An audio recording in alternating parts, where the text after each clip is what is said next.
banget ya kita bisa jumpa lagi di Sekolah Orang Tua pada malam hari ini.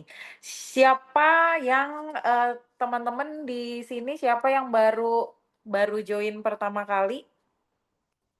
Siapa yang baru join pertama kali di Sekolah Orang Tua malam hari ini boleh info di kolom chat.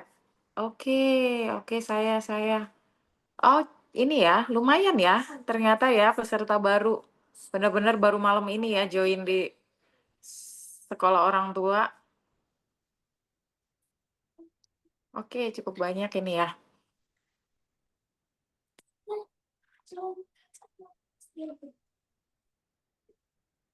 Terima kasih untuk yang sudah respon di kolom chat. Untuk teman-teman yang baru malam hari ini ikut Sekolah Orang Tua, salam kenal, saya Sindira. Saya seorang family hipnoterapis dan senang banget karena malam hari ini diberikan kepercayaan oleh Coach Arisandi untuk mengisi kelas Sekolah Orang Tua. Nah, malam hari ini saya nggak sendirian, saya juga bersama dengan, rekan saya, yaitu Ibu Mia Aureliana Evelyn Fern atau panggilannya dipanggil dengan panggilan Evelyn. Beliau adalah pebisnis insurance, lalu, beliau juga adalah seorang hipnoterapis. Jadi kita rekan sejawat sebagai, hipnoterapis, beliau juga adalah founder dari Meta Healing Center. Nah, malam hari ini saya juga sama dengan teman-teman, sama-sama belajar nih, dari, Bu Evelyn untuk materi atau topik kita pada malam hari ini. Oke, sebelum saya panggil, Bu Evelyn, boleh, tolong kasih saya, kasih saya komentar di kolom chat. Teman-teman sebagai orang tua, apakah, teman-teman, sudah memperkenalkan kepada anak-anak teman-teman sendiri mengenai uang? Boleh kasih saya respon di kolom chat jika teman-teman sudah mulai memperkenalkan, tentang nilai, tentang uang. Apakah ada dari sekian peserta, apakah ada? Sudah, Bu Erina. Oke, Bu Vivi, Ria, Vera. Oke, sudah. Oke, oke, bagus ya responnya banyak nih. Sudah memperkenalkan uang atau mengenalkan nilai tentang uang ya kepada anak ya. Oke, terima kasih untuk yang merespon sekali lagi. Oke, lalu saya pengen tanya nih selanjutnya, apakah, ada di antara teman-teman sebagai orang tua yang suka mengatakan kepada anak bahwa, "Kamu jangan boros," atau, "Jangan, yang dipikirin jangan hanya beli mainan," gitu, "karena cari uang itu susah," gitu. Apakah ada? Nggak ada. Oke, good nih kalau nggak ada. Ada. Oh, masih ada ternyata. Oke, masih ada. Dulu, Bu Narita, Bu Indri, masih ya, masih suka ngomong ke anak bahwa nyari uang itu susah ya. Oke, ada. Oke. Oke, thank you responnya. Nah, mmm, untuk dapat uang itu pakai capek. Oh, Bu Erna Susan. Oke, terima kasih untuk responnya. Oke, teman-teman, kita malam ini kita banyak diskusi mengenai hal ini karena apa? Karena, banyak sekali gitu saya punya, teman-teman, saya juga punya banyak klien yang suka mengeluh nih, mengeluh tentang hal ini gitu. Artinya mengeluh bahwa, "Kok anak saya nggak ngerti ya?" Gitu, "Kalau saya tuh capek loh kerja gitu untuk menghasilkan uang gitu, untuk mencari uang gitu. Saya tuh cari uang untuk mereka loh, saya cari uang untuk memenuhi kebutuhan hidup, keluarga, kebutuhan anak-anak, untuk mereka bisa dapat kehidupan yang lebih layak, lebih baik," gitu kan. Tapi kenapa ya anak-anak saya seolah-olah nggak ngerti gitu kalau saya itu cari uang untuk mereka. Nah, mungkin pertanyaan kayak gini adalah pertanyaan orang apa namanya, pertanyaan orang tua yang anaknya tuh udah remaja. Gitu ya, anaknya tuh udah usianya udah remaja, yang orang tuanya harapkan, yang orang tuanya berharap anak-anak mereka di usia remaja ini udah bisa mengerti gitu, mengerti perjuangannya orang tua gitu, tapi ternyata anak-anaknya banyak yang nggak mengerti. Nah, ini, biasanya ditanya balik sih, ditanya balik, apakah anak-anak ini sudah dari sejak dini, dari usia mereka mungkin 5 tahun atau di bawah 5 tahun bahkan, sudah diperkenalkan tentang uang, diajarkan tentang uang? Nah, jawabannya sih rata-rata sudah, gitu. Jawabannya rata-rata sudah. Terus saya bertanya lagi, eee, apa yang diajarkan gitu, apa yang diajarkan kepada mereka? Ya diajarkan tentu aja menabung, berhemat gitu.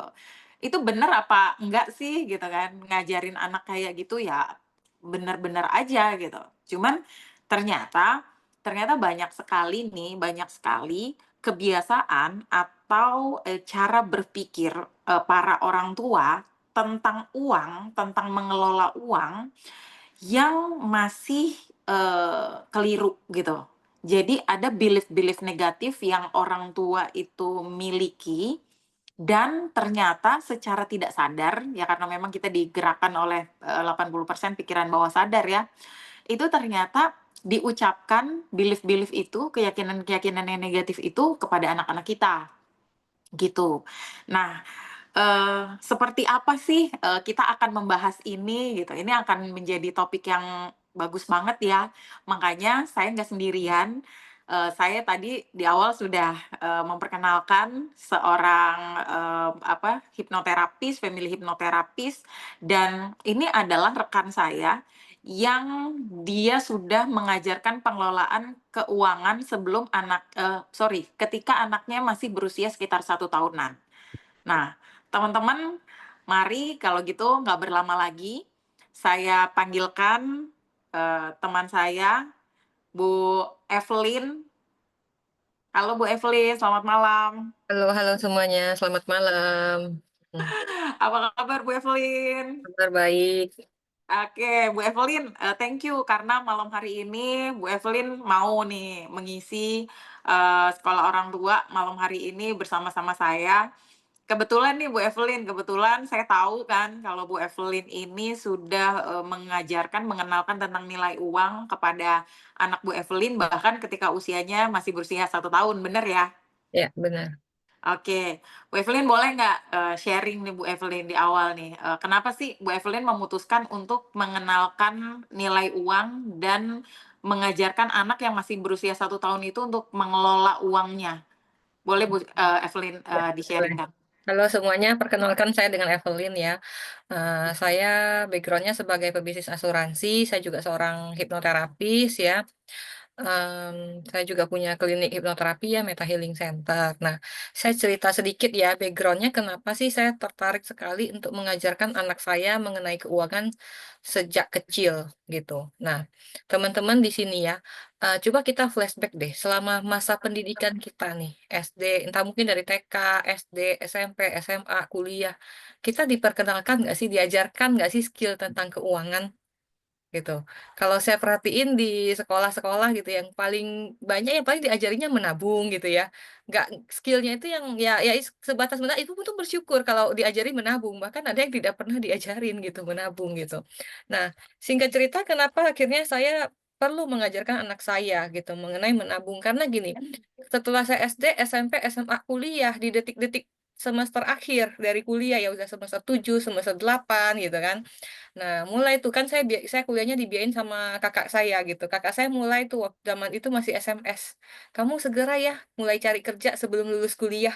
Karena nanti setelah selesai lulus kuliah, saya tidak akan kirimin kamu uang lagi. Kamu perlu menghasilkan uang sendiri."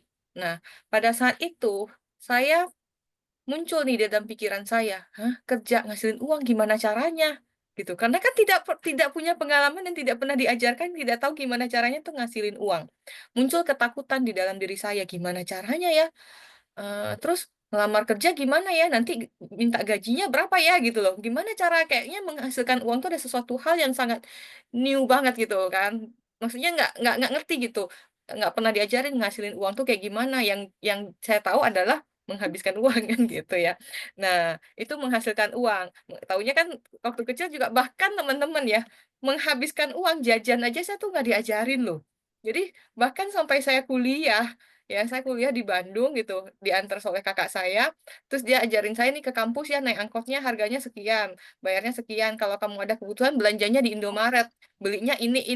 Setelah dia pulang, ya udah saya beli kebutuhan selalu di Indomaret, nggak pernah ke tempat yang lain. Itu skill menggunakan uang tuh saya kayaknya kayaknya dari kecil tuh nggak pernah diajarin gitu loh. Bahkan saya waktu kecil tuh tidak pernah namanya jajan, karena orang tua nggak pernah dampingin ke sekolah jajan tuh nggak pernah. Beda banget ya dengan anak zaman sekarang gitu ya. So, saya berpikir uang itu kan ibaratnya sesuatu hal yang memang kita butuhkan dalam kehidupan sehari-hari, ya kan. Anak kita setelah dia lulus kuliah, dia bekerja, dia dia berbisnis, semua eratlah kehidupan kita, semua butuh biaya hidup gitu. So, saya berpikir saya perlu mengajarkan anak saya sejak usia dini. Singkat cerita akhirnya ikut kelas seperti ini, belajar dengan Coach Aris gitu kan. Akhirnya saya, berpikir gitu, ada nggak sih mindset-mindset yang salah seperti tadi Bu Cindy bilang gitu. Banyak sekali saya menemukan juga orang-orang dewasa itu struggle dengan hal keuangan, dengan berbagai jenis tipe yang berbeda-beda. Ada tipe orang yang iritnya luar biasa, sangat-sangat irit, nggak berani mengeluarkan uang, takut uangnya habis. Tapi ada juga tipe yang saya menemukan setiap kali uang masuk, dia nggak tahan, pasti ada aja mau dibelanjain. Intinya dia tuh nggak ibaratnya istilahnya tuh nggak tahan kalau lihat di rekeningnya itu ada uang. Oke, kok kayaknya saling bertolak belakang, yang satu irit banget takut uangnya habis, yang satu lagi tuh boros banget pengen beli ini, beli itu untuk kesenangan. Tapi ada juga satu lagi tipe yang ingin mengeluarkan uang, tapi untuk keperluan sosial, intinya untuk bantu-bantu orang, bukan untuk kesenangannya sendiri gitu. Kok ada terbentuk pola seperti ini? Apa sih yang mendasari itu semua? Gitu. Nah, disitulah saya mulai tertarik belajar tentang uang dan mulai mengajarkan anak tentang uang, seperti itu.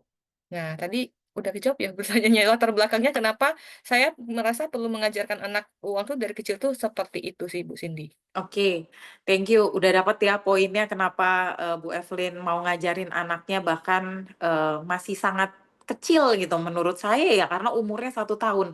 Eee, apakah, hanya karena rasa nggak punya, knowledge tentang menghasilkan, mengelola uang, seperti itu atau ada hal lain Bu Evelyn yang membuat Bu Evelyn, akhirnya sadar, "Wah ini mesti harus diajarin dari anak masih umur 1 tahun nih." Karena kan kayaknya bukan apa-apa ya, kayaknya kebanyakan gitu, kebanyakan orang di sekitaran saya, di sekitaran Bu Evelyn juga, 1 tahun belum lah dia ngerti tentang uang. Itu gimana tuh Bu Evelyn? Oke, dulu juga saya berpikir seperti itu. Mhm. So, itu sangat wajar, ya. Saya berpikir, "Ah, anak umur setahun emang dia ngerti uang?" Gitu kan, ya Mhm. kan. Saya aja nggak pernah diajarin tuh sampai SD baru ada tuh tabungan 10.000 gitu ya. Nah, makanya itu saya ikut kelas parenting gitu ya. Nah, saya penasaran dan saya tipe orangnya kan praktekin gitu ya. Jadi, Coach Aris mengatakan dia sudah mengajarkan anaknya itu, tentang keuangan itu bahkan sebelum anaknya usia 2 tahun. Terus saya mikir, "Ah, masa sih?" Gitu kan. Ya udah daripada saya meragukan ya mendingan saya praktek gitu. Jadi, untuk anak-anak yang ya anak umur setahun gitu ya, bukan masalah mereka mengerti uangnya atau tidaknya, gitu ya. Ini uang 10.000 20.000 kan dia nggak ngerti ya. Tapi yang kita tanamkan adalah mindset tentang keuangan, mindset yang benar tentang uang, oke? Dan menanamkan kebiasaan sejak kecil. kebiasaan itu kalau ditanamkan sejak usia dini, dia akan tertanam sangat kuat sampai dengan dewasa. Ya, coba teman-teman ya, mungkin sebagian besar ya, sebagian besar termasuk saya juga generasi yang merasakan ya, sering-sering nggak sih kita orang tua zaman dulu tuh selalu bilang, "Cari uang itu susah." Ya, cari uang Sering. tuh susah, kayak tadi ada yang nge-chat apa, dapat uang tuh bayarnya pakai capek gitu ya. Terus ada yang bilang bayarnya pakai keringat, pakai darah gitu ya. Lebih Mhm, parahnya, seolah-olah menyatakan ke anak tuh untuk mendapatkan uang tuh penuh perjuangan sampai titik darah penghabisan gitu loh, ya mhm. kan? Nah, kalau kita menanamkan mindset seperti itu ke anak, otomatis kita menanamkan sebuah mindset tentang apa ya, mindset kekurangan gitu, mendapatkan uang itu butuh usaha yang sangat nah itu ada tuh, uang itu kotor. Nah, saya inget tuh, papa saya gitu ya, papa saya dulu selalu bilang, "Uang itu kotor." Jadi setiap kali saya kan sering bantu di kasir tuh, bantu susunin uang gitu kan. Nah, setelah selesai, "Ayo langsung cuci tangan, uang itu kotor," katanya. Tahu nggak kenapa uang itu kotor? Karena uang itu dipegang oleh banyak orang, berpindah sana sini, kita nggak tahu orang ini megangnya ada kena sakit TBC nggak, ini jadi dia udah ngedoktrin uang itu kotor, selesai pegang uang langsung cuci tangan karena uang itu kotor, gitu, ya kan. So, kalau kita menganggap uang itu kotor gitu ya, gimana kita bisa punya uang yang banyak gitu ya. Gitu sih Bu Cindy. Jadi mindset-mindset yang tidak relevan gitu ya, yang ditransfer dari orang tua zaman dulu ke generasi kita, jangan sampai kita transfer lagi ke generasi berikutnya. Nah, singkat cerita ya udah daripada saya bisa nggak sih anak saya, kita praktek aja gitu. Nah, bukan urusan anak itu mengerti uang tidak mengerti, tapi kita menanamkan kebiasaan itu sejak kecil. Menanamkan kebiasaan apa sih? Menanamkan kebiasaan melakukan budgeting. Gitu. So, ketika anak itu terima uang, dia contoh ya, kalau anak itu kita nggak ajarin dia tentang literasi keuangan. Setiap kali misalnya contoh, "Mah, mau beli mainan," udah dikasih uang 10.000 dia pergi beli mainan, udah. Jadi dia taunya, "Oh, berarti setiap kali dapat uang, boleh dihabisin loh semuanya." Nah, kan anak kecil tuh nggak bisa nganalisa, karena dia lihatnya setiap kali mama kasih, dihabisin juga mama oke-oke aja, nggak pernah ngomong apa-apa. Gitu ya.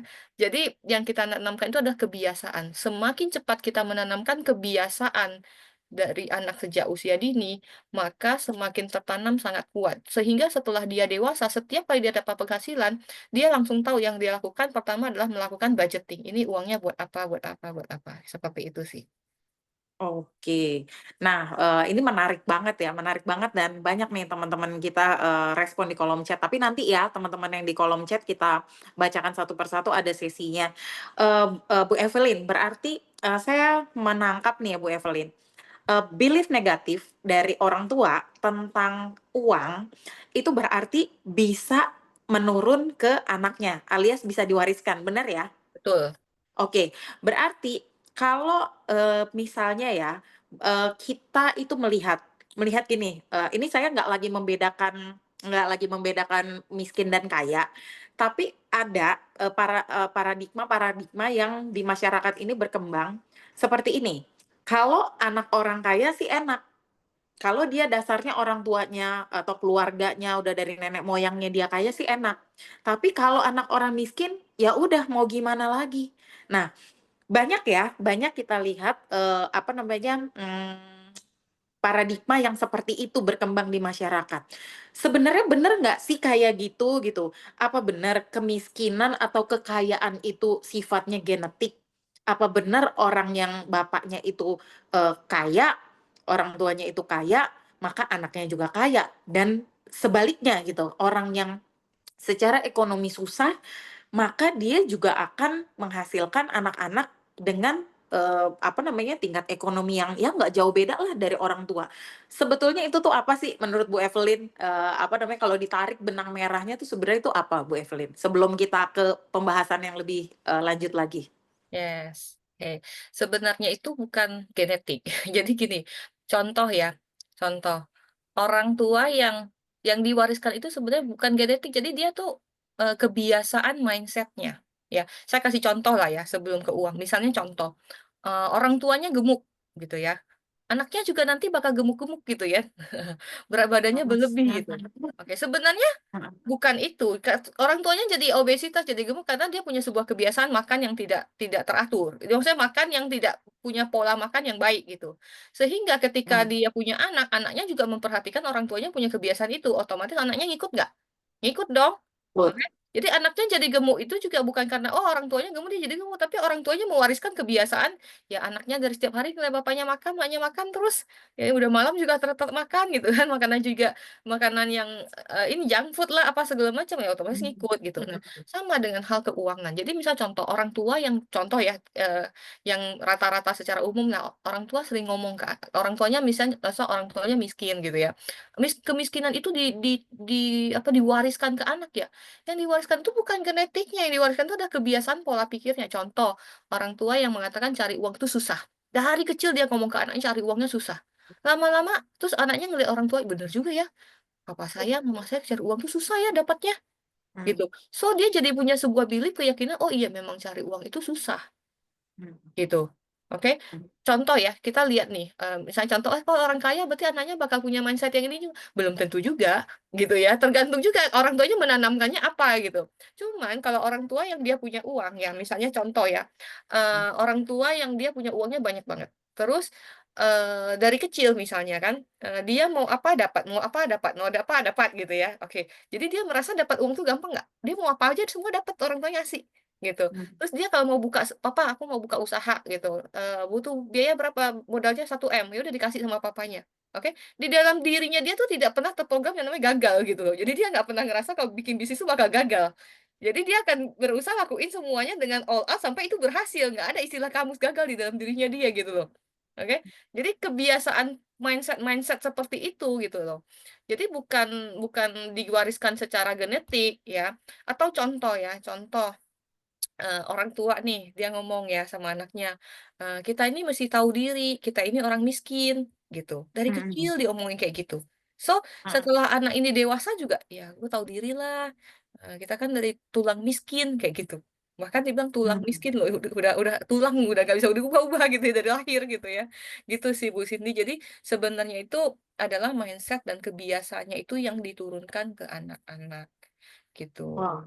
Wah, ini banget ya, apa namanya, ternyata mindset dan cara berpikir orang tua itu mengenai keuangan itu punya dampak ini banget ya, dampak besar banget ya bagi, si anak ini bertumbuh dia jadi punya mental apa, itu kan sebetulnya berarti adalah mental ya, ketika orang tua bilang cari uang itu susah, ketika orang tua itu mengatakan kalau apa namanya, uang itu nggak bisa kamu metik aja dari pohon gitu kan, kita perlu kaki jadi kepala, kepala jadi kaki.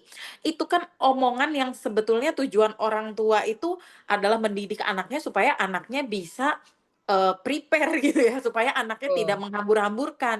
Tapi betul ternyata oleh pikiran bawah sadar manusia-manusia kecil ini, itu ditangkapnya berbeda. Diyakininya menjadi sebuah belief yang akhirnya seperti jadinya kalau kita lihat kok miskin genetik gitu. Jadi kayaknya kok miskin dari orang tuanya miskin sampai anaknya miskin. Padahal bukan bukan miskin mengenai, materinya, tapi dasar mindset, dasar kebiasaan, belief-belief-nya itu yang diturunkan ya, Bu Evelyn. Berarti saya, bisa tangkep, dari, penjelasan Bu Evelyn, kebiasaan mengelola uang dari orang tua itu, berarti kita itu perlu dengan hati-hati menganalisa, apa yang mau kita katakan kepada anak, seperti itu ya. Dan betul. kita juga perlu betul-betul berarti kan gini ya, kalau kita pengen anak kita itu nantinya itu dia cerdas mengelola keuangan, lah berarti kan pertanyaannya kembali lagi, nih orang tuanya, kita sebagai orang tua nih udah cerdas belum? Apakah Ya, kita sebagai orang tua juga ternyata nggak mengerti tentang nilai tentang uang?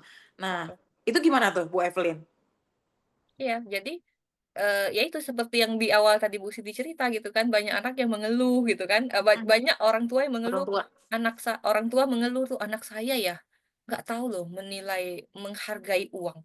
dia mmm, pikir bapaknya dapat uang dari gampang apa gitu ya, mmm, minta ini, minta itu gitu, ada HP baru, minta beli yang terbaru, minta ini, minta itu gitu. Dia mmm, ngelihat nggak sih perjuangan orang tua mendapatkan uang tuh kayak gimana gitu kan. Nah sekarang kita tanya balik gitu loh, orang tuanya ngajarin anaknya apa enggak gitu kan. Itu mmm, pertama, oke. Kalau nggak ngajarin gimana kita bisa mengharapkan anak bisa mengerti gitu, nilai uang, menghargai uang, ngajarin aja nggak pernah, itu pertama. Terus yang kedua, kalau sudah ngajarin, ngajarinnya udah bener belum? Bener nggak? Ya udah mmm, ngajarin sih, tapi ngajarinnya tuh benar atau enggak, gitu. Contoh misalnya dikasihlah mindset-mindset yang tidak mendukung. Contoh misalnya apa, jangan boros-boros, kamu ya kalau, kan ngomongnya kan jangan boros-boros. Nah, mhm, pikiran bawah sadar kita tuh kan tidak mengerti istilah jangan, yang dia taunya jadinya boros, gitu kan. mhm, Yang benernya kan kita mengucapkan apa yang kita ingin terjadi, bukan apa yang kita tidak ingin terjadi, gitu ya. Nah, seperti misalnya contoh, "Jangan buang sampah sembarangan," malah jadinya buang sampah sembarangan, ya kan. Contoh, "Jangan pikirkan gajah," yang muncul malah gajah, gitu kan. Nah, jadi kita perlu orang tua juga perlu mengerti cara bekerjanya pikiran manusia, gitu. mhm, mhm, Jadi menggunakan kata, "Jangan boros-boros," malah anaknya jadi makin boros. "Besok jangan terlambat ya bangun pagi," terlambat dia bangunnya siang, gitu ya. Terus misalnya, orang tua ngomong seperti ini, "Kamu kalau keluar, jangan bawa uang banyak-banyak ya, soalnya nanti kamu jadi boros." Oke? mmm. Sampai sekarang banyak sekali orang tua yang mengatakan hal seperti itu ke anaknya, bahkan anaknya sudah dewasa. Mungkin di sini ada yang pernah dikasih tahu seperti itu sama orang tuanya, "Kalau keluar jangan bawa uang banyak-banyak ya, soalnya kamu orangnya boros," kayak kayak gitu. Kejawab nggak sih tadi pertanyaannya? Iya iya iya iya Ya iya, mindset-nya kejawab ya? kejawab. Oke. Aku udah bisa tangkep deh. Oke, berarti itu tadi ya, kembali lagi ke soal mindset, orang tua dan kebiasaan kebiasaan, mengatakan belief negatif itu yang perlu kita, sekarang perbaiki karena kita udah tahu dan sama-sama belajar. Oke, selanjutnya, Bu Evelyn. Apa yang Bu Evelyn lakukan pertama kali nih, kepada anak Bu Evelyn yang umurnya masih 1 tahun itu mengenai uang? Apa yang pertama kali diperkenalkan, terus bagaimana, trik and tipsnya Bu Evelyn mengajarkan, hal itu kepada anak Bu Evelyn? Oke. Kalau anak-anak itu kan masih belum ngerti banyak hal. Jadi kita pakai tools ya. Toolsnya Mhm, itu adalah jadi gini teman-teman, skill dalam keuangan itu ada beberapa ya. mhm, Pertama, orang butuh namanya skill untuk menghasilkan uang, betul? mhm, mhm, Uangnya perlu dihasilkan dulu. Kalau orang nggak punya kemampuan untuk menghasilkan uang, apa yang mau dikelola? Betul nggak? Uangnya nggak ada, ya kan? Jadi orang perlu mhm, punya skill untuk menghasilkan uang. Oke. mhm, Yang kedua, orang butuh namanya skill untuk mengelola uang. Setelah mhm, uangnya didapat, dia perlu belajar untuk mengelola. Nah, mhm. sekarang orang pintar menghasilkan uang, dia nggak bisa ngelola. Habis juga nggak uangnya? Habis. Ya kan? Habis. Terus yang kedua, kalau orang dia pintar mengelola, tapi dia tidak bisa menghasilkan uang, apa yang mau dikelola? Gitu ya. Nah, setelah memasuki fase menghasilkan uang, otomatis anak kita belum lah ya, anak kita masih kecil, masih usia 1 tahun, 2 tahun, 3 tahun menghasilkan uang dari mana ya, otomatis uangnya bersumber dari orang tua, oke. Jadi yang skill Mhm, menghasilkan uangnya kita skip dulu gitu, masih usia dini, nanti seiring bertambahnya usia kita akan mengajarkan ke anak skill itu ya.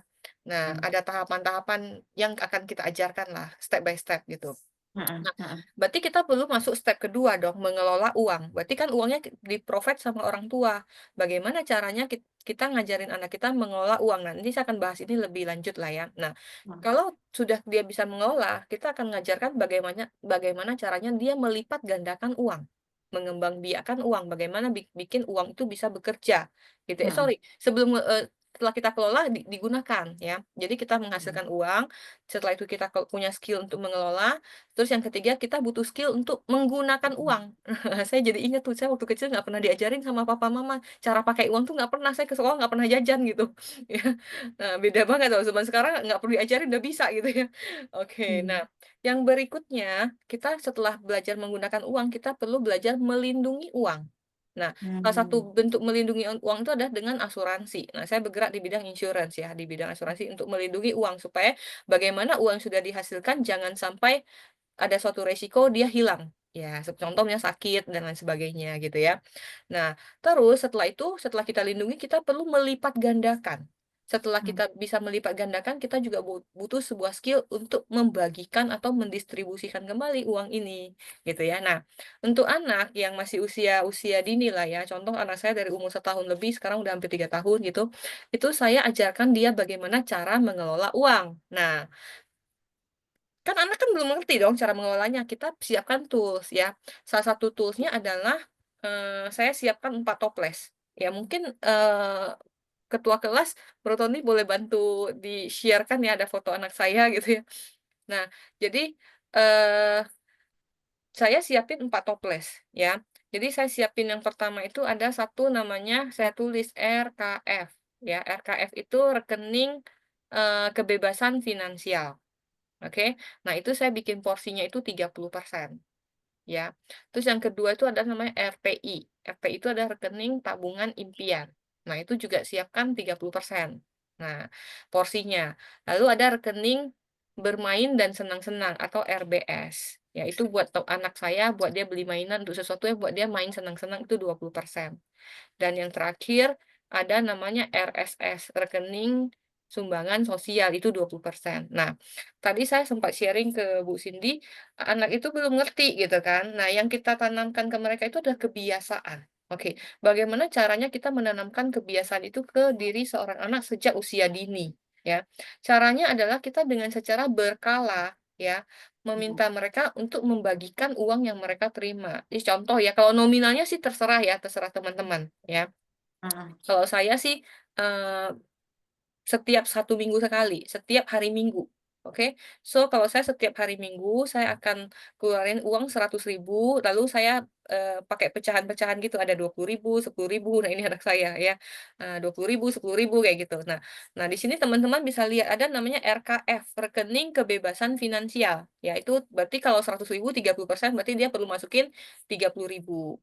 Terus RTI 30%, rekening tabungan impian masukin 30.000.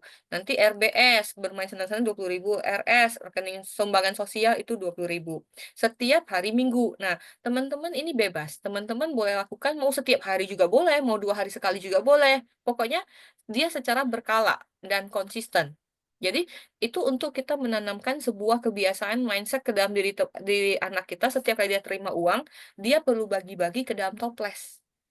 Nah, setelah ini tertanam dengan sangat kuat, nanti setelah dia dewasa, setiap kali dia dapat penghasilan berapapun, dia akan ingat untuk membagi-bagi, melakukan budgeting. Nah, sekarang anak saya ini bulan Mei sudah masuk usia 3 tahun gitu ya. Nah, jadi dia udah masuk ya kayak playgroup lah ya, dia sudah mulai ngerti sedikit-dikit. Jadi saya ajarin, ini RBS gitu. Nanti dia sebut apa? RBS. RBS ini saya jelaskan rekening, nanti dia ngikutin rekening, bermain, senang-senang. Ini tujuannya supaya kalau kamu beli mainan uangnya dari sini. Nah, kayak gitu. Ini adalah rekening sosial, ini buat kita berbagi, ke orang-orang ya, ke orang yang membutuhkan. Nah, yang ini saya jelasin, nggak usah pusingin anak saya ngerti apa nggak ngerti sih usia segitu, yang penting kita ngulangin aja terus gitu. Hmm. Lama-lama juga dia akan masuk ke dalam pikirannya dia, gitu. Bahkan dia tadi dia bahkan udah bisa bilang, rekening nanti dia gula rekening kebebasan apa, finansial, dia bisa ngomongin ke finansial, kayak gitu sih, Bu Cindy. Jadi ini sebuah Hmm. tools. Nah, jadi saya bikin 4 dan itu toplesnya perlu putih gitu ya, bening ya. Kenapa? Tujuannya supaya anak ini bisa melihat bahwa uangnya semakin lama semakin banyak. Nah, dan itu juga ditanamkan, disugestikan gitu, "Ini kamu lihat ya, uang kamu makin lama makin banyak, makin lama makin banyak, makin lama makin banyak." So, dia punya mindset mindset berkelimpahan, bukan mindset berkekurangan. Banyak sekali orang saya menemukan dia merasa, "Kok makin lama uang saya makin menipis." Ya, sering nggak sih dengar kayak gitu? Uang saya makin Benar. menipis, bukan makin banyak gitu ya. Nah, terus saya kasih 4 warna supaya bisa membedain, kan anak-anak kan suka ini warnanya apa, ini untuk apa, kayak gitu sih. Itu salah satu tools yang saya gunakan, gitu teman. Wah, ini ilmu yang bagus banget, Bu Evelyn. Thank you karena udah sharing ini. Dan betul-betul kita semua di sekolah orang tua ini jadi belajar, dan kita bisa lihat ya betapa anak ini dari usianya masih setahun udah diajarin kayak gini. Ini benar-benar program yang bagus banget ya, ini program berharga banget bagi, pikiran bawah sadar seorang manusia yang kecil, yang kadang kita tuh sebagai orang tua kebanyakan tuh berpikir, tahu apa sih anak kecil tentang uang gitu, se apa ya, orang tua tuh mikirnya tuh segampang itu, nggak tahu kalau sebetulnya se-powerful itu ketika kita mengenalkan anak tentang, toples ini ya, tentang money jar ini. Oke, Bu Evelyn, kalau misalnya kan ini, pembahasannya pasti tentang si toples-toples ini kan, tentu aja panjang kali lebar ya. Ini kalau untuk teman-teman di, apa, sekolah orang tua yang malam ini hadir, mau, apa ya, penjelasan yang lebih lebih detail tentang pembagian, toples ini, tentang pembagian rekening ini menghubungi kemana ya, Bu Evelyn? Apakah ke ketua kelas ya? Yes, bisa hubungi ke ketua kelas ya. Mmm, Kita sudah ada sesi sebelumnya ya, itu udah ada mhm, rekamannya. Teman-teman yang mau pelajari lebih lanjut gitu ya, skill apa sih yang ini pembagian toples-toples ini tujuannya apa sih gitu ya. Kok ada sih mhm, rekening kebebasan finansial tujuannya untuk mengajarkan anak supaya apa? Itu ada penjelasannya tuh lengkap gitu loh. Jadi mmm. setiap toples-toples itu sudah punya tujuannya masing-masing teman-teman. Jadi kalau mau tahu lebih lanjut itu bisa hubungi Pak Ketua kelas ya.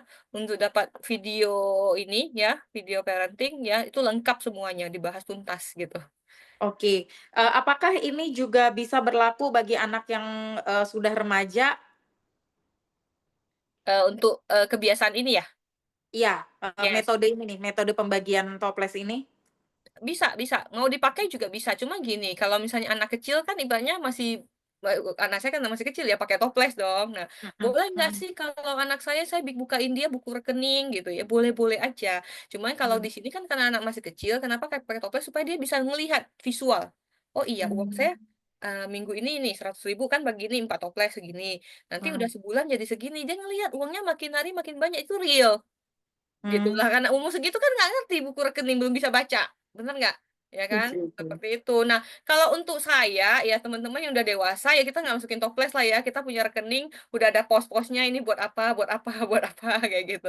Cuman kita ngelatihnya Mmm. dengan cara seperti itu, gitu. Oke, berarti ini adalah satu bentuk, Bu Evelyn menurunkan kebiasaan baik kepada anak, sehingga anak, terbentuk, mindset-nya dan juga, terbentuk keyakinannya bahwa, uang itu nilai uang itu bisa apa istilahnya, bisa dipergunakan untuk banyak hal gitu, nggak hanya untuk, apa, yang sifatnya untuk dia beli mainan aja atau dia mau beli Betul jajan aja gitu ya, tapi dia betul, udah dari sekecil itu dia udah tahu ya, ini nantinya untuk aku, apa namanya, donasi, ini ya. yang memang untuk aku boleh, bermain, ini yang, nantinya akan membuat apa sih istilahnya, kebebasan finansial gitu ya. Maksudnya hanya bisa bertambah banyak dan bertambah banyak, begitu ya, Bu Evelyn ya? Ya, dia akan ngelihat uangnya makin lama makin banyak, gitu. Mmm, Ya, kalau kita nggak oke. bagi seperti itu, anak kecil taunya apa sih? Minta mainan kan, bener nggak? Minta mainan, minta jajan. Terus dapat dari orang tuanya Bener, dikasih, terus dihabisin, bener nggak? Dia cuman bener. taunya uang itu dipakai buat kesenangan kan, dia nggak tahu uang itu bisa dipakai juga buat hal-hal yang lain, gitu. Makanya, banyak nggak sih mungkin Bu Sindira juga bisa Mhm, share pengalaman dari terapi sekian banyak klien, contoh ya buat yang, eee ada nggak sih orang yang kepengen beli sesuatu yang luxury, beli handphone yang mahal, atau mau liburan ke mana pakai paylater gitu ya, ya kan, pakai pakai oh. pinjol gitu loh, ya kan, karena nggak ada budgetnya gitu. Terus ada nggak orang yang misalnya contoh ya, ada klien gitu ya, suami istri gitu sering ribut gitu masalah keuangan gara-gara apa, suaminya tuh maunya sosial terus bantuin orang. Jadi budget buat Mmm. sosialnya bisa hampir 100% dari penghasilan suaminya gitu. Jatah buat istrinya udah nggak ada, ya akhirnya ribut rumah tangga gitu kan. Ya kan harusnya kan tadi kan ada rekening ini, ada ini, bener nggak? Ini semuanya buat sosial, kayak gitu. Oh, ya ya. Itu pengalaman saya pribadi kok Bu Evelyn bisa itu ya, bisa baca pikiran saya ya. Iya, jadi, saya sharing nih ya Bu Evelyn. Jadi, saya punya suami itu jiwa sosialnya sangat tinggi. Nah, sebelum saya belajar tentang pembagian rekening ini kan sebetulnya pembagian rekening ini ada di kelas Life Core Transformation ya, untuk kita yang dewasa. Tapi terus ternyata Coach Aris juga meng-coaching ini di Super Parenting untuk anak-anak. Nah, ketika saya sekarang itu sudah, menerapkan pembagian rekening ini, dan ketika suami saya itu mau berdonasi, saya tuh terasanya bener-bener udah peaceful mind about money gitu. Artinya gini, justru saya yang balik bertanya sama dia, ketika dia mau donasi ya, saya balik bertanya sama dia, "Ya kamu tinggal lihat aja rekening sumbangan sosial, itu kan kamu, alokasikan sekian persen dari income. Ya kalau memang itu ternyata sangat bisa, sangat, maksudnya dananya memungkinkan, ya silahkan," gitu. Karena dulu sering terjadi kayak gitu, sebelum saya melakukan pembagian, rekening ini, sering terjadi saya suka merasa kayak dia nggak balance gitu untuk, sosialnya. Tapi semenjak saya menerapkan ini, saya tuh bisa jadi merasa, apa ya, kalau bisa dibilang nggak pernah ada kekhawatiran lagi. Nah, ini nih, ini yang mau saya sharing juga. Jadi saya akhirnya punya mental tuh kelimpahan karena dengan adanya, pos rekening ini. Jadi ketika contohnya gini ya, Bu Evelyn, kalau saya pribadi, ketika ada orang datang untuk meminjam uang nih ya sama saya, baik keluarga maupun teman, ini kan biasanya saya ambil dari rekening sumbangan sosial. Kalau yang bukan, apa namanya, yang, eee, s sorry sorry, gimana ya? Ya ini saya ambil dari rekening sumbangan sosial. Nah, kalau ini dananya sudah nggak ada, dananya sudah habis di bulan itu, maka saya itu bisa ngomong gitu ya ke orang yang mau minta, tolong saya gitu, saya bisa ngomong bahwa, "Oke, saya memang punya budget untuk membantu teman dan keluarga," aku bilang gitu, "teman dan keluarga yang membutuhkan, untuk fresh money. Tapi bulan ini dananya sudah habis. Kalau seandainya kamu mau menunggu, saya bisa membantu kamu di bulan depan ketika pos pos ini terisi." Nah, itu tuh buat saya punya perasaan yang sangat damai. Jadi saya tuh nggak ngerasa gini loh, saya nggak ngerasa nggak enak hati, nggak bisa ngebantu orang, dan ketika dia mendengarkan kata-kata saya, dia juga nggak kena sisi, apa ya, istilahnya sisi ininya, harga dirinya. Harga dirinya tuh nggak jadi kayak orang yang mengemis bantuan terus lantas kita nggak mau ngasih gitu. Karena kalau untuk ngomong misalnya, kalau saya misalnya mengatakan, "Oh sorry saya nggak ada duit," kan saya bohong ya, maksudnya ya saya bohong dong gitu. Dan itu juga nanti malah bisa menjadi realita, saya nggak punya duit gitu. Saya ngomong gitu. Nah ini tuh, poin ini tuh saya dapetin banget dengan pembagian pos rekening. Saya sebagai orang dewasa ya, bisa bisa sharing ini nih, boleh sharing ini jadinya, karena tadi Bu Evelyn ngomong soal sosial. Oke, thank you. Yes. So, sekarang lebih enak ya kalau misalnya, suami mau sumbangan sosial, istri tetap tenang gitu ya. Yes yes, oke. Oke Bu Evelyn, selanjutnya mungkin kita akan, ada tanya jawab nih dari beberapa teman ya. Kalau ada teman-teman yang punya pertanyaan, yang mau nanya apapun yang berhubungan dengan mengatur keuangan, baik itu boleh menanyakan tentang, apa namanya, strategi untuk anak, boleh juga kalau mau bertanya tentang dirinya sendiri ya. Artinya kalau misalnya saya belum bisa, anak saya untuk mengelola keuangan, karena saya sendiri juga masih masih belum beres, atau saya sendiri masih ada mental-mental ketakutan, akan apa namanya, kekurangan finansial, itu boleh ketik chat di kolom chat nanti, Iya. saya bacakan, nanti, Bu Evelyn bisa bantu jawab Oh, ini kalau ada ada. nih Bu sindiran nih ya, ini ada pertanyaan nih ya. Coach, Heeh. kalau sudah tertanam mindset uang itu kotor, bagaimana cara menghapus mindset tersebut? Oke, silahkan dijawab Bu Evelyn. Nah, bukan Bu sindiran yang jawab. Oke. Ya, itu jadi gini loh, saya flashback kembali waktu saya kecil ya, orang papa saya sering ngomong, "Uang itu kotor, uang itu kotor." Jadi setiap selesai pegang uang, cuci tangan gitu. Sebenarnya perlu nggak sih seperti itu gitu kan? Ya dan itu sudah tertanam ya di apa ya, di-reframing lagi gitu, dijelaskan ulang lagi bahwa bukan seperti itu gitu. Jadi maksud kategori kotor tuh maksudnya gini loh, kalau orang nganggap itu sesuatu yang kotor, berarti kan dia nggak mau deket-deket dong, bener Mhm, nggak? Cuman mhm. maksudnya orang tua itu bukan bahwa duit itu tuh kotor itu, eee, sesuatu kotor yang kita mau dekat. Maksud orang tua itu kalau duit itu dipegang oleh banyak orang, otomatis kan kita nggak tahu ya, ada orang ada virus, ada bakteri, itu loh maksud orang tuh kan seperti itu kotornya, tinggal cuci tangan kayak gitu. Tapi yang Mhm. jadi masalah itu kan ketika orang menganggap duit itu kotor, sesuatu hal yang, maksud saya tuh tertanam pikiran bahwa satu kotor yang sesuatu yang kita perlu hindari, gitu. Bahkan ibaratnya duit dimasuk rekening, kan kita nggak pegang, bener nggak sih? Itu juga dia udah nganggap itu kotor, dia jadi menghindar gitu. So, gimana caranya kalau itu sudah tertanam ya kita perlu reedukasi kembali gitu loh, bahwa tidak seperti itu gitu ya. Bukan kotor yang dimaksudkan itu kotor yang kita mesti hindari, bukan, tapi arti kotornya itu. Tapi ke anak-anak pun gimana dong kalau kayak gitu kan tetap ada resiko ya, kalau misalnya anak pegang uang bekas orang, nggak tahu orangnya kena sakit apa, ya selama dia itu nggak masukin tangannya ke mulut, kalau misalnya sebelum makan ya cuci tangan dulu, gitu. Tapi kalau dia habis dia pegang uang yang dia nggak makan ya nggak nggak masalah sih, gitu. Ya, ini tadi ada Oke, dijawab sama terapi dan reedukasi, saya dapat mindset dari coach. Jadi, bagaimana cara edukasi ke diri sendiri, di-reframing lagi gitu. Di-reframing lagi, tanamkan lagi sebuah mindset yang baru, yang mendukung. oke.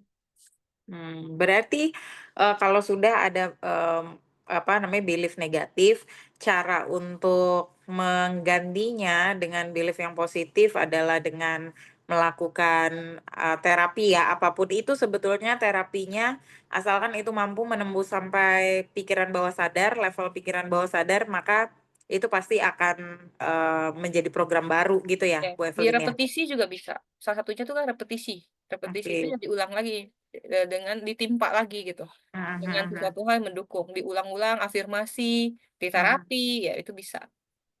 Oke, Sampai nembus mudah-mudahan pikiran bawah terjawab. sadar intinya. Oke, mudah-mudahan terjawab ya untuk pertanyaan yang tentang uang itu kotor.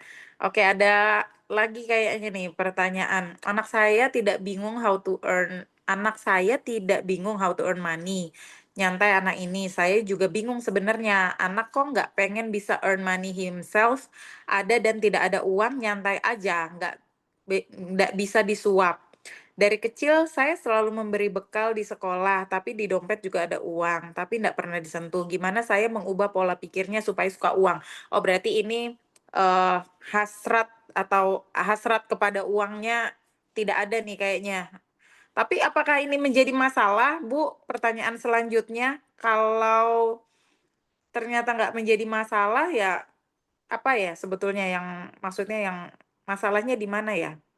Ini anaknya usia berapa nih? Usianya berapa ya? Usianya berapa ya kalau boleh tahu, Bu? Dia nggak bisa earn money himself, usianya berapa saat ini? Saat ini anak saya sedang lanjut S2. Oh, oke, berarti udah di atas 20 tahun ini. Evelyn ada Oke. suggest? Jadi gini, mmm, di salah satu ini saya tahu nih penyebabnya itu biasanya tuh dari dia self reward-nya. Jadi, salah satu ya kalau teman-teman ikutin yang tadi toples tadi ada 4 itu, ada satu nama rekening bermain senang-senang. Ya. Mhm, Nah, ada orang jadi kan kita balance-nya kan kita perlu siapin semuanya, empat-empatnya perlu ada di dalam budget, ya. mhm, Pernah nggak sih teman-teman menemuin orang yang ibaratnya dia mhm, kalau punya uang, kalau buat diri sendiri dia pelitnya luar biasa, oke? mhm, Tapi sama orang lain dia bisa royal banget, oke? Karena dia tidak mhm, punya budget untuk tadi, rekening bermain senang-senang ya, tujuannya bukan cuma untuk bermain dan senang-senang, bukan. Tapi itu mhm, ada tujuan di dalamnya yang lebih dalam, yaitu untuk supaya kita bisa diri sendiri, bisa mhm, menghargai diri sendiri, gitu. mhm, So, ketika orang dari sisi yang untuk rekening bermain sesenang-senang tuh tidak ada, dari kecil gitu ya, nggak pernah ada budget untuk itu, tidak bisa menghargai ketika dia dewasa ditanya, "Kamu maunya apa?" Kayaknya nggak ada sesuatu hal yang saya yang saya inginkan gitu loh. Karena dia tidak pernah me-reward dirinya sendiri. Coba saya baca lagi ya. Anak saya tidak bingung how to earn money. Oke, berarti dia bisa dong earn money ya? Kesimpulan saya gitu ya. Nyantai anak ini, saya juga bingung sebenarnya anak kok ndak pingin earn money himself. Oke, ini nanti relate dengan tadi, dia merasa perlu reward diri sendiri nggak hargai diri sendiri, kan dia merasa mungkin semua udah terpenuhi atau apa gitu. Dan ada tidak ada uang nyantai aja. ndak bisa disuap. Dari kecil saya sering beli kalau di dompet juga ada uang, tapi tidak pernah disentuh. Bagaimana saya mengubah pola dia menjadi sudah uang. Nah, di sini perlu digali lebih dalam lagi, ya. Ini kalau di hipnoterapi pakai part terapi ini, ya, Hmm. bagian diri yang memunculkan ini, yang dia itu merasa, mana tadi? Ini pertanyaan dari Bu siapa tadi? Iya, dari Bu Eli, Eli, Saya lagi Bu refresh. Eli Judianto, Judianto, Eli Judianto. Ya, oke. Oke, tidak pernah kalau dikasih uang tuh tidak pernah sentuh, gimana ya saya mengubah pola pikir supaya suka dengan uang. Oh, ini persis dengan saya dulu waktu kecil nih, dikasih uang nggak pernah dijajan juga gitu, karena nggak pernah diajarin cara pakai uang, gitu. Hmm. Ya, saat ini Oke. anak sedang hah? Iya, Saat oke, lanjutkan. ini anak saya sedang lanjut S2 di luar negeri ya, oh di luar ya. Mmm, ini perlu diterapi sih, untuk mencari tahu faktor penyebabnya di mana, ya. Oke, Coach Evelyn, mudah-mudahan terjawab Ibu Eli. Selanjutnya ini ada pertanyaan tadi, 4 rekening tadi apa ya? 4 Empat rekening tadi, 4 rekening rekening tadi, RKF, rekening kebebasan RKF, finansial, ya, rekening kebebasan finansial, LPI, ya, rekening tabungan tabungan impian, impian, ya, ya, RBS, PI, rekening tabungan impian. RBS, Ya, rekening bermain senang-senang sama eh, RSS, FS rekening sumbangan sosial. sosial. Oke, semoga terjawab. Terus ada lagi nih pertanyaan selanjutnya dari Suprayitno. Kalau untuk investasi yang aman apa ya? Atau bagaimana cara invest untuk bisa jangka pendek, menengah, jangka panjang? Berarti itu masuk di skill tentang melindungi uang, Bu Evelyn. Benar ya? Melipat Melindungi. gandakan uang, Oh, melipat melipat. gandakan, sorry, melipat gandakan. Nah, kalau untuk lebih lengkapnya sih tentang melipat gandakan ini yang tadi kita udah info, Pak. Bapak bisa hubungin ketua kelas karena itu ada materi dalam bentuk video, materi khusus tentang apa namanya, mengelola keuangan ini, itu disampaikan oleh Coach Arisandi langsung, Pak. Karena untuk menjawab pertanyaan Bapak tadi itu butuh banyak banget tuh penjelasannya dan itu dijelaskan panjang kali lebar tuh oleh Coach Aris. Nanti Bapak bisa WA ketua kelasnya untuk mendapatkan video rekamannya ya, Pak.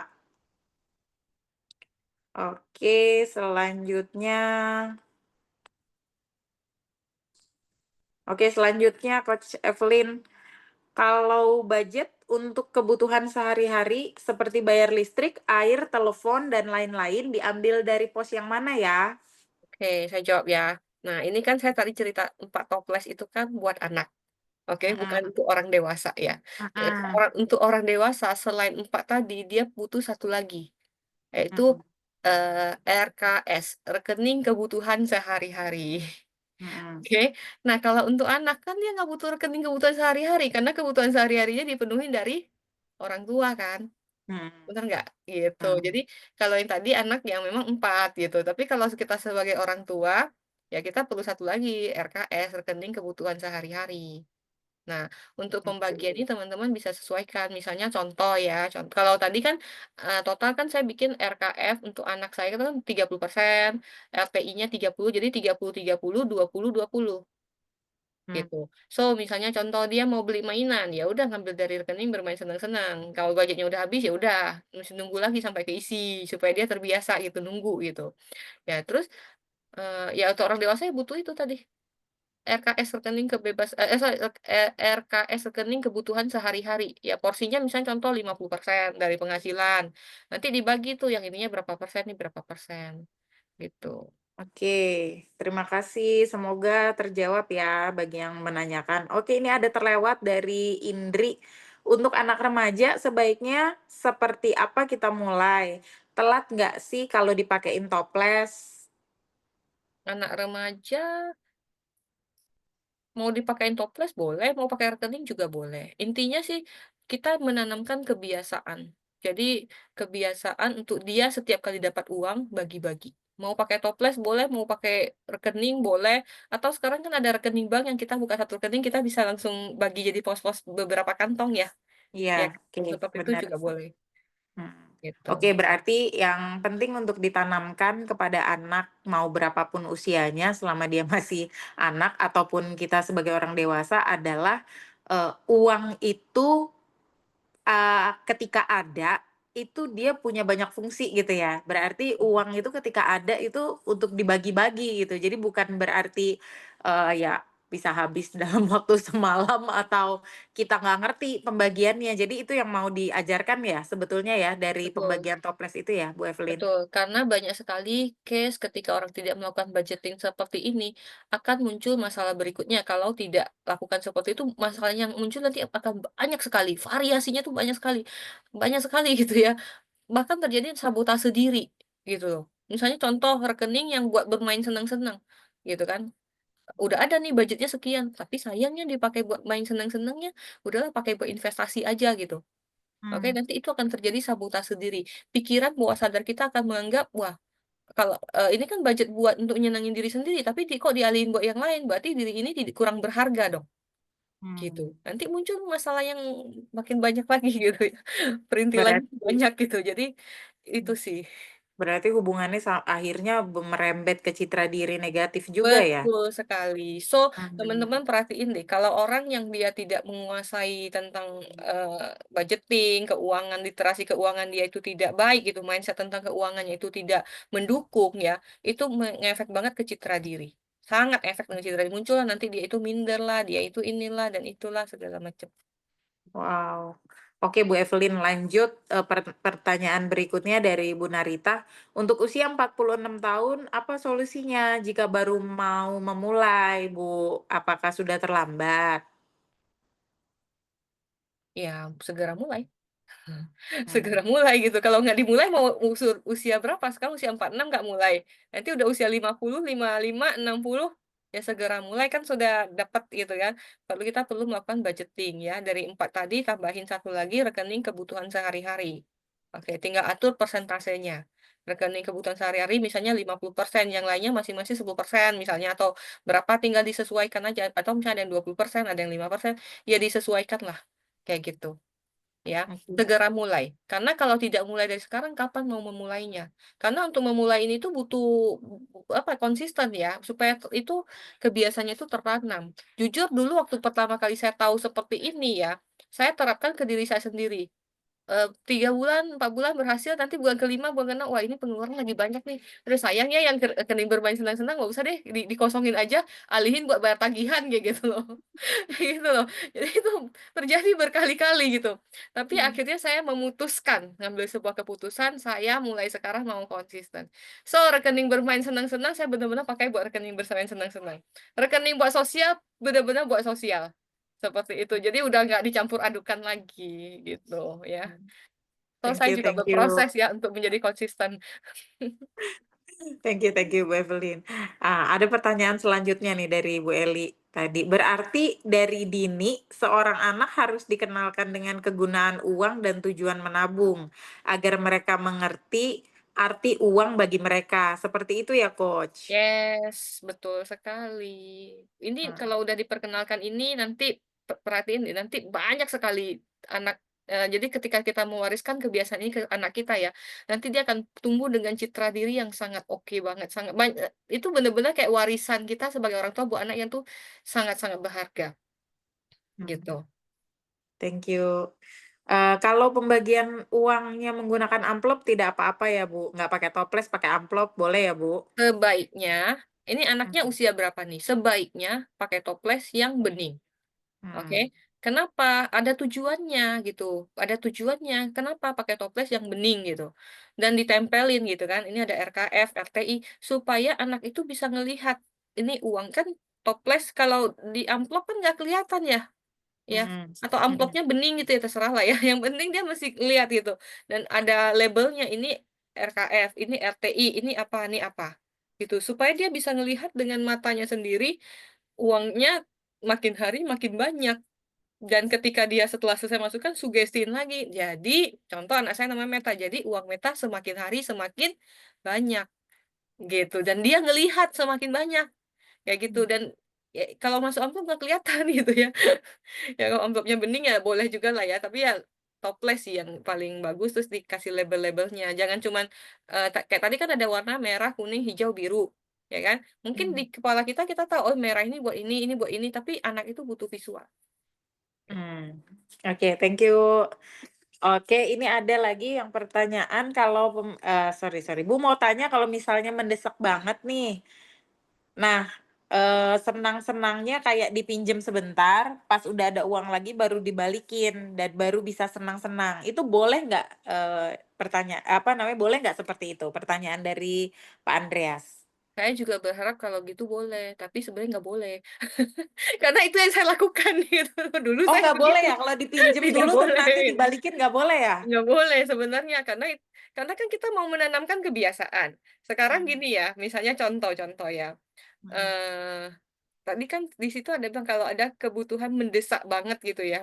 Nah, Mhm. mendesak banget berarti urgent dong, emergency gitu, sesuatu yang mendesak banget. Mhm. Mhm. Kenapa kita nggak siapin satu toples khusus untuk biaya dana darurat? Gitu. Oke, kenapa kita nggak siapin satu toples lagi aja kalau dana darurat gitu? Kenapa memang tidak kita siapkan seperti itu? Karena kita tidak mau menarik kejadian-kejadian negatif. Maksudnya gini loh, sepanjang hidup kita tahu ada aja kan kejadian ada butuh mendadak ini dan itu, benar nggak? Nah, Mhm. kita tidak mengundang peristiwa itu terjadi aja, peristiwa itu bisa terjadi. Apalagi kita menyiapkan khusus. Ini satu khusus ya, toples yang kalau terjadi kondisi emergency pakai duit ini, berarti kita mengundang kejadian emergency itu terjadi dong. Gitu ya. Mhm. Nah, kalau misalnya terjadi sesuatu kondisi yang darurat, kita boleh pakai, yang mana sih gitu. Nah, di situ kan ada tuh, ada rekening tabungan impian, boleh nggak kita pakai itu kan sebenarnya kita buat tabungan impian kita, tapi kalau let's say misalnya contoh, oh saya pengen beli iPhone yang harganya 30 juta itu RT itu rekening tabungan impian itu kan buat sesuatu yang luxury, yang mewah. Parkir dulu di situ. Misalnya mau beli handphone harganya 30 juta, sekarang kalau ada 10 juta, ya udah biarin dulu tungguin sampai 30 juta. Tapi ada kondisi emergency yang ngambil dari situ, rekening tabungan impian, gitu. Boleh nggak saya pinjam dulu yang dari ini? Nggak boleh. Ya, tidak boleh, karena saya udah coba berkali-kali, saya pinjam, nanti saya balikin, ujung-ujungnya nggak balikin, ngulang lagi dari awal. Oke. Ya, jadi jangan mengulangi kesalahan yang sudah saya try and error gitu ya. Hmm, baik, terima kasih Bu Evelyn untuk penjelasannya. Berarti sebetulnya ini tentang mendisiplinkan diri kita ya, Yes, betul. mendisiplinkan diri kita, membuat konsisten itu akhirnya menjadi automaticity dengan menaati apa yang sudah kita tetapkan di awal. Kalau memang itu adalah pos-posnya itu kegunaannya untuk sesuatu yang sudah kita tetapkan di awal, ya kita konsisten gitu ya, menjalani itu. Jangan di otak-atik karena ketika kita otak-atik berarti kita masih ada sabotase atau hambatan Jadi, mental di situ ya. betul. Oke, terima kasih Bu Evelyn, terima kasih. Oke, ini mungkin pertanyaan terakhir Bu Evelyn, jika kita ada cicilan dan hutang gimana Bu? Nah, ini sekaligus juga aku nitip pertanyaan nih Bu Evelyn karena ada banyak banget klien-klien dengan masalah finansial itu yang mengatakan hal yang sama. Bagaimana mungkin saya membagi pos rekening, orang uang aja ketika saya terima aja itu langsung habis untuk bayar cicilan-cicilan, bayar utang, bahkan langsung minus. Untuk makan sehari-hari aja saya masih bingung, gimana saya membagi ini. Nah, ini sering banget jadi pertanyaan, para klien. Nah, seperti apa Bu Evelyn? Boleh sekalian dibantu dijawab. Saya juga baru mendapatkan pertanyaan ini sebelum sesi Zoom ini mulai. Tetap tetap teman-teman, tetap kita perlu melakukan pembagian, ya. Tinggal persentasenya aja. Misalnya contoh masih, oh sekarang lagi ada cicilan, ada hutang gitu, tetap teman-teman perlu tadi kan ada yang tadi 4 tadi ya, tambah rekening kebebasan rekening kebutuhan sehari-hari. Ya tetap perlu dibudgetin. Mungkin, eee, lagi bayar cicilan ngapain sih pakai rekening bermain seneng-seneng gitu ya. Tetap itu perlu teman-teman, ya. Karena pikiran bawah sadar kita itu, kita kan yang pengaruh paling besar kan pikiran bawah sadar kita, ya kan, 88% loh, ya kan. So, kalau kita nggak punya setiap budget di situ, ya akan terjadi sabotase diri, oke? Ketika terjadi sabotase diri, pertanyaannya bagaimana kita bisa melunaskan cicilan dan hutang tersebut kalau mental kita makin drop, bener nggak?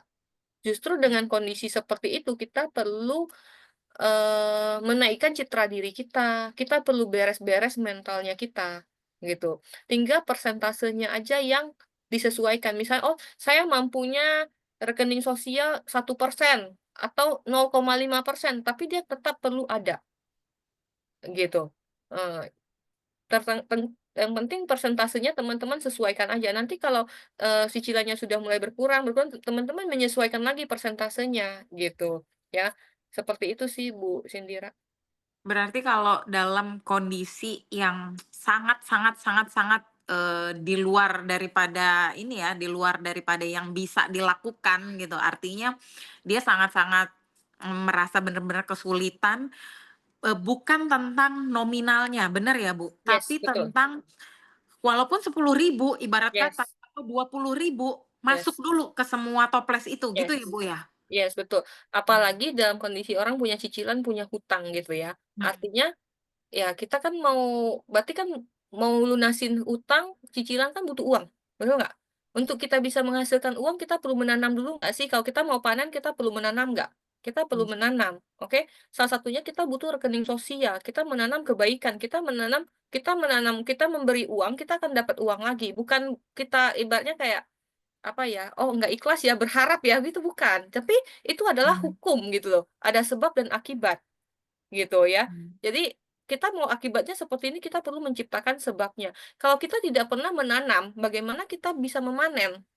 Apalagi dengan kondisi yang sedang ibaratnya kan orang lagi punya cicilan, lagi hutang banyak gitu ya, atau lagi jatuh mhm, bangkrut gitu, lagi bener-bener lahannya itu gersang banget gitu loh, ya kan? mhm, Kita mhm, mhm, berharap mau panen buah, panen sayur, ya nanam aja enggak, apa yang mau bisa dipanen? mhm. Bener nggak? Gitu. Jadi persentasenya aja disesuaikan, bukan masalah nominal besar apa kecilnya, ya, itu sih. Oke, thank you Bu untuk penjelasannya Bu Evelyn.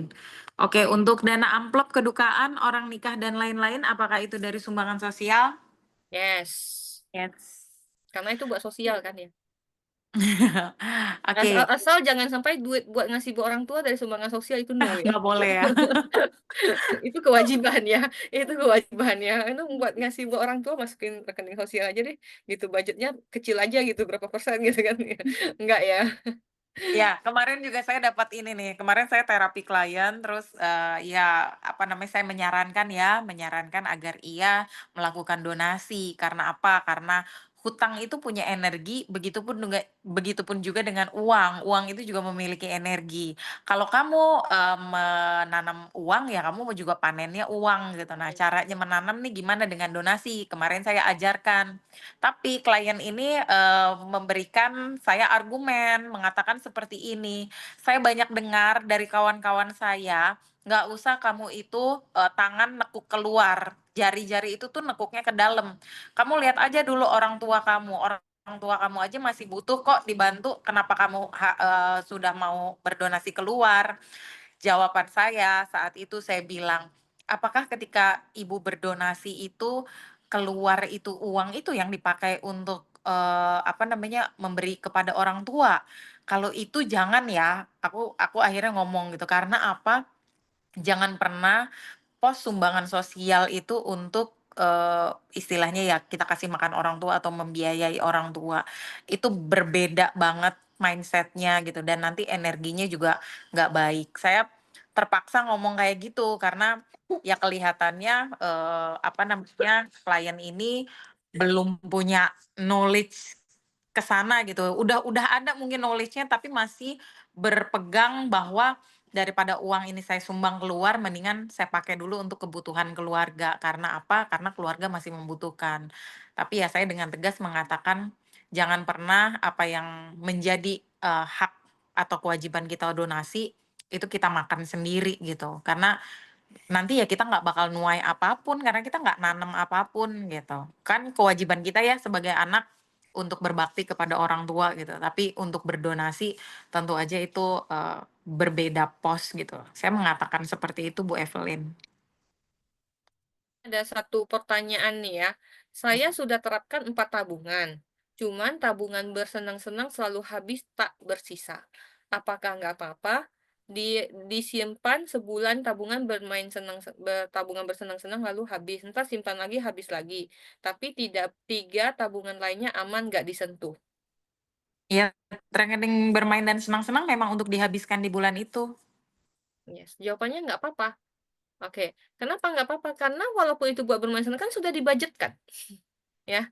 Jadi sesuatu yang sudah dibudgetkan ya nggak apa-apa kan se se ininya kan juga udah habis, ya udah habis, nggak bisa ngambil dari rekening yang lain. So, it's okay, nggak masalah, gitu. Itu pun Ya. sebenarnya salah satunya yang rekening bermain senang-senang itu ya teman-teman, itu untuk melatih diri kita itu untuk punya otoritas. So, misalnya Hmm. contoh teman-teman punya anak, dia punya rekening bermain senang-senang, dia misalnya sukanya beli mobil-mobilan gitu kan, mainan mobil-mobilan, udah dibeliin gitu kan, udah ada. Dia pengen beli lagi, pengen beli 5 lagi, 10 lagi, nggak masalah, biarin aja. Karena dia punya rekening bermain senang-senang, biarkan dia punya otoritas untuk menentukan dia mau beli mainan yang mana, selama budgetnya ada. Supaya dia punya ya untuk melatih citra diri dia, dia punya bisa mengendalikan dirinya, dia punya otoritas atas dirinya. Gitu. Banyak sekali orang yang dia tidak punya otoritas diri karena semuanya tidak pernah dilatih, semua otoritasnya di orang tua. Mau apa-apa tanya orang tua, apa-apa orang tua, dia nggak bisa bikin keputusan sendiri, gitu. Jadi itu juga rekening bermain senang-senang itu untuk tes diri, gitu. Untuk menentukan mau beli apa gitu, mainannya mau beli 3 5 terserah biarin aja, kan sudah dibudgetkan, gitu.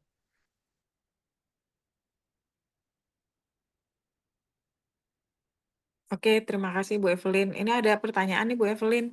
Rekening kebebasan finansial itu fungsinya apa? Mungkin ini penanya terakhir ya kita baca ya sampai Bu Kristina. Rekening kebebasan finansial itu fungsinya apa? Bisakah buat mencicil barang? Rekening kebebasan finansial itu intinya adalah rekening yang fungsinya adalah uang menghasilkan uang. Oke, mencicil barang, contoh misalnya mencicil barangnya apa? Let's say misalnya contoh anak dia mau beli misalnya mainan kuda-kudaan misalnya gitu ya. Oke, boleh nggak pakai rekening kebebasan finansial? Jawabannya boleh. Oke, dengan syarat dia beli mainan kuda-kudaannya tujuannya buat nanti disewain ke teman-temannya. Kan ngasilin uang kan? Intinya bisa ngasilin duit gitu ya. Jadi nyicil barang tapi barang yang bisa menghasilkan uang. Tapi kalau cuma sekedar ngecicil barang yang tidak bisa menghasilkan uang, itu bukan rekening kebebasan finansial, jawabannya. Oke, berarti sudah terjawab ya untuk rekening kebebasan finansial. Oke nih dari Bu Herliana, berarti belajar jadi pemimpin juga ya? Iya betul. Terus dari Bu Kristina, tapi pernah diambil dana sosial 1 kali ketahuan, habis itu dia nggak berani ambil lagi. Rasanya jadi addicted belanja. Ini untuk yang Bu Kristina tadi ya, yang terapkan 4 tabungan. Oke. Ya, Ya, tadi yang Bu kurang lebih. Christina tadi dia habisin yang rekening bermain senang-senang udah habis, yang lainnya aman tak Mhm. bersisa, tapi pernah sekali ngambil dari rekening sosial, gitu. Hmm. Ya, rasanya addicted belanja Ya ya. berarti itu ada hambatan mental ya. Ya ya ya, Iya berarti gitu. ya Jadi berarti kalau maksudnya ya kita. udah Mhm. sekali ngambil nanti kalau nggak ini diterusin lagi ujung-ujungnya kan jadi nggak berimpact ya, tujuan kita kan budgeting, ya kan? Kalau akhirnya semua kepakai juga buat apa kita budgeting?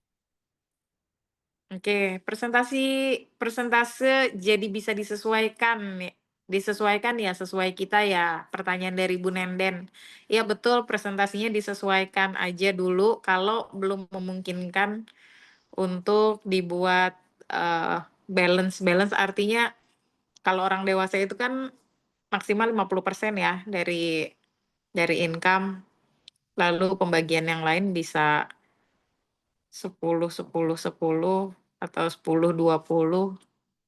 Ya pokoknya disesuaikan aja karena ini kita mau bentuk habit dulu, habit yang baik.